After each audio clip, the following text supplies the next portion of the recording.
Sa episode na ito, tatalakayin natin ang mga karaniwang kombinasyon ng pagkain na maaaring magdulot ng hindi inaasahang epekto sa ating kalusugan, lalo na sa mga may edad. Akala natin maliit na bagay lamang, subalit kung paulit-ulit na ginagawa, ay magdudulot ito ng hindi maganda sa kinalaunan. Narito ang ilan sa mga masamang dulot nito. Ang ilang pagkain, gaya ng partikular na prutas, ay maaaring hindi madaling matunaw kapag pinagsama sa iba na posibleng magdulot ng bloating, gas, at hindi magandang pagtunaw. Ang pagsasama ng mga pagkain na mataas sa asukal at taba ay maaaring humantong sa pagkaantala ng pagsipsip ng glucose, na maaaring magdulot ng pagtaas ng asukal sa dugo at mga kasunod na pagbagsak. Marahil ay paborito natin ang ilan sa mga ito. Ngunit ayon sa mga pag-aaral, ang maling pagsasama ng ilang pagkain ay maaaring magdulot ng problema sa panunaw, nutrient absorption, at iba pa. Sa video na ito, ibabahagi natin ang 7 karaniwang pagsasama ng mga pagkain na dapat iwasan lalo na ng ating mga nakatatanda. Bago tayo magpatuloy, mangyaring i-click ang subscribe button at i-on ang notifications upang hindi mo ma-miss ang kahit anong tip mula araw may bago tayong upload. Tara, alamin natin ang mga ito.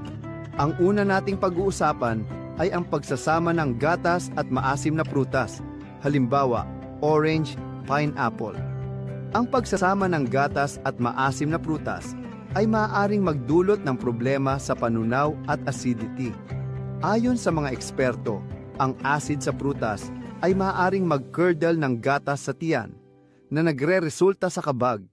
Ito ay nagdudulot ng hindi komportableng pakiramdam, lalo na sa mga may edad. Maaari itong dahilan ng hindi magandang pagandar ng ating digestive system sa mga compound na ito, kaya't mahalagang maging maingat sa ating mga pagkain. Ang ilan sa mga prutas na kilala sa kanilang mataas na acidity, gaya ng citrus fruits, ay mas malamang na magdulot ng ganitong reaksyon kapag sinamahan ng gatas. Sa makatuwid, ang pag-aalala para sa wastong kombinasyon ng mga pagkaing ating kinakain ay maaaring makatulong sa pagpapanatili ng magandang kalusugan, lalo na sa ating matatanda. Ito rin ay nakatutulong sa pag-iwas sa mga hindi kasiyasyang sintomas o sakit. Pangalawa, tinapay at prutas sa almusal. Karaniwan nating iniisip na ang tinapay at prutas ay magandang kombinasyon para sa almusal. Sa katunayan, maraming tao ang tumatangkilik sa simpleng almusal na ito dahil sa kanilang masarap na lasa at pagkakaroon ng mga sustansyang kailangan ng katawan.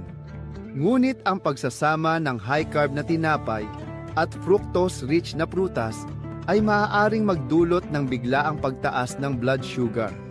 Ito ay sinusundan ng mabilis na pagbaba na nagre-resulta sa pagod at pagkagutom. Maaari itong magdulot ng pagnanais na kumain muli ng mas mabilis. Ang resulta ay isang siklo na mahirap putulin. Upang maiwasan ito, mas mabuting pumili ng mga alternatibo tulad ng whole grain bread. Mas mataas ito sa fiber at mas mabagal ang pag-absorb sa bloodstream.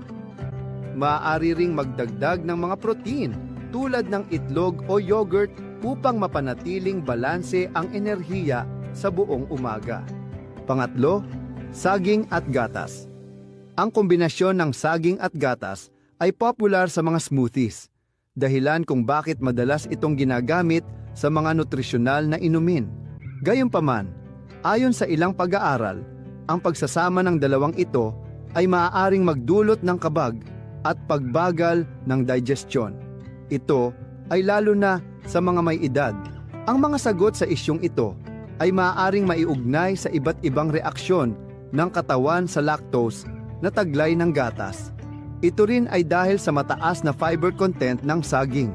Upang mas mapangalagaan ang kalusugan, mainam na isaalang-alang ang ibang sangkap na pwedeng idagdag sa smoothies.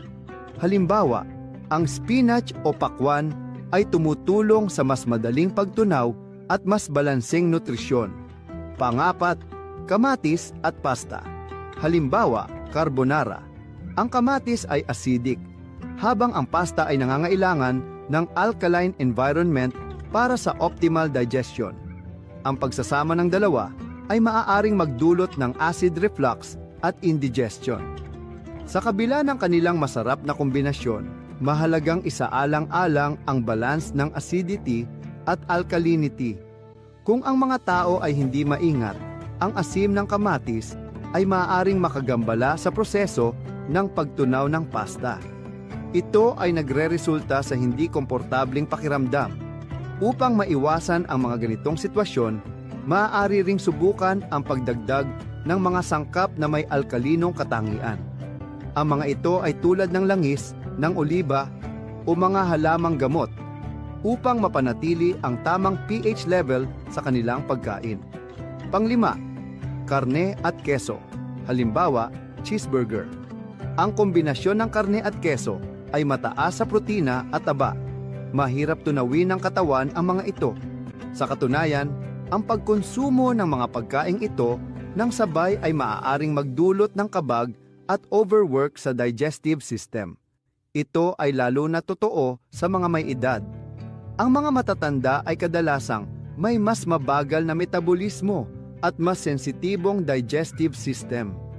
Ito ay nagpapahirap sa kanila na iproseso ang mga pagkaing ito ng epektibo.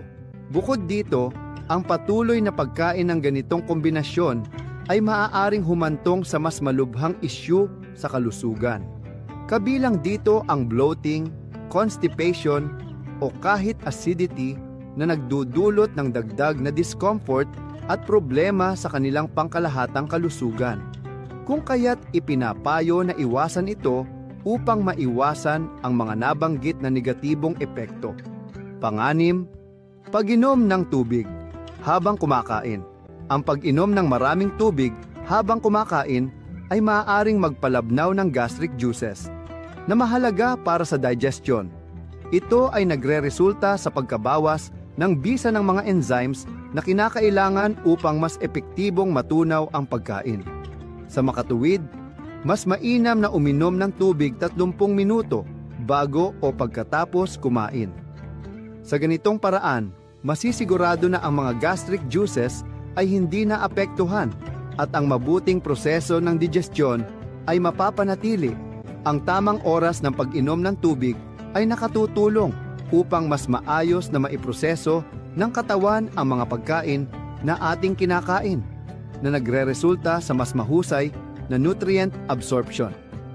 Bukod dito, nakapipigil ito sa mga posibleng problema sa tiyan tulad ng indigestion, acid reflux, at iba pang gastrointestinal na issue. Ang pagiging hydrated ay napakahalaga rin sa pangkalahatang kalusugan. Subalit, dapat alalahanin ang tamang pag-inom ng tubig upang mapanatili ang balanseng kondisyon ng ating katawan. Pampito, matamis at alak. Ang pagsasama ng matamis na pagkain at alak ay maaaring magdulot ng mabilis na pagtaas ng blood sugar at overload sa atay. Ito ay maaaring magresulta sa fatigue at iba pang komplikasyon, lalo na para sa mga may edad. Ang labis na pag-inom ng matatamis na inumin at alkohol ay hindi lamang nagiging sanhi ng pisikal na pagkapagod. Maaari rin itong makaimpluwensya sa ating mental na kalusugan, na nagiging sanhi ng pagkabahala at pagkabigo. Bukod dito, ang patuloy na pagkonsumo ng mga ganitong uri ng pagkain at inumin ay nagdaragdag ng panganib sa mga kondisyon tulad ng diabetes at liver disease. Kaya't mahalagang maging maingat at magplano ng ating pagkain at inumin ng maayos upang mapanatili ang ating pangkalahatang kalusugan at kagalingan. Mga kagintong kalusugan, ang tamang kombinasyon ng pagkain ay mahalaga para sa ating kalusugan, lalo na sa ating pagtanda. Maaari itong makapagbigay ng kinakailangang nutrisyon na nagpapalakas sa ating immune system at nag-aambag sa pangkalahatang kalusugan. Iwasan natin ang mga nabanggit na kombinasyon upang mapanatili ang malusog na panunaw. Mahalaga rin ito upang maiwasan ang mga komplikasyon na kadalasang dulot ng hindi pagkatunaw ng pagkain o labis na pagkain ng mga naprosesong pagkain. Kung may mga katanungan o karagdagang kaalaman na nais ninyong ibahagi, huwag mag-atubiling mag-comment sa ibaba.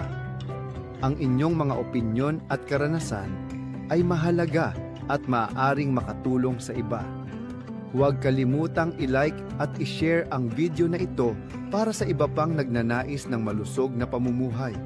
Sama-sama tayong lumago sa ating kaalaman tungkol sa wastong nutrisyon. Hanggang sa muli.